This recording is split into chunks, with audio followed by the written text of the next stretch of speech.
देखिए, हमने तो अपनी कुर्बानी जो है उससे भी आइडिया दिया गवर्नमेंट को कि देखें, एक मखसूस जगह पर हमने जानवर बांधे और एक ग्राउंड का इंतखाब किया, उस ग्राउंड में कुर्बानी की ताकि खून रोडों पे ना फैले और उस खून से या वो जो उजड़ी या वो जो दीगर चीज़ें उससे किसी भी शख्स को कोई दुश्वारी ना हो या उससे कोई ताफ़ुन, या ग्राउंड का इंतखाब करते हैं, उसी ग्राउंड के अंदर सफाई करके उस ग्राउंड को क्लियर कर देते हैं। और हमने गवर्नमेंट से भी बोला कि इसी किस्म के मिसबा खाने बना दिए जाएँ अगर हर इलाके के अंदर, तो अहले इलाका ताउन करेंगे।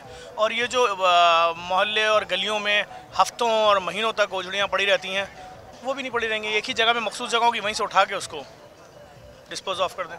देखें, मैं आपको सीधी बात बताऊं, जेडीसी पाकिस्तान के उन फलाही इदारों में आता है जो क्लियर कट ये बात बोलता है कि हम बिला तफरीक रंग, नस्ल, मजहब, मसलक काम कर रहे हैं। जब आप ये ऐलान करते हैं ना, तो आपके डोनर्स पीछे से बोलते हैं, ओ भाई मैं तो आपको इस ज़बान बोलने वालों के लिए पैसा दे रहा था, इस मसलक के लिए दे रहा था, पैसा बंद। तो इसका मतलब जब आप ये ऐलान करते हैं तो आपके वसाइल बहुत महदूद होते हैं। अब उन महदूद वसाइल में मेरे पास एक्सीडेंटल केसेस हैं, मेरे पास भूख है, राशन है, इलाज है, फ़ीसें हैं, किराए हैं, बिजली के बिल हैं। फिर इस वक्त जो हम फ्री डायलिसिस सेंटर खोलने 17-18 जितने खुल चुके हैं और मजीद खुलने हैं 32 सारे इलाके में, जहाँ मरीज़ आके मुफ्त में डायलिसिस करा रहे हैं, खून की कमी के इंजेक्शन लगा रहे हैं, एक्सरे, अल्ट्रासाउंड सब मुफ्त है। फिर अभी कराची में फ्री IT सिटी का काम शुरू कर दिया है। लोग नहीं अमेज़ोन के कोर्स कर सकते हैं 90 और 95 हज़ार रुपये के, भाई उनको फ्री में करवा रहे हैं। पहले मरहले में हम समझ रहे थे कि शायद 30-40 हज़ार एप्लीकेशनें आएंगी, अभी तो एप्लीकेशन ही हमारे पास कम से कम 14-15 लाख का में सीन नज़र आ रहा है।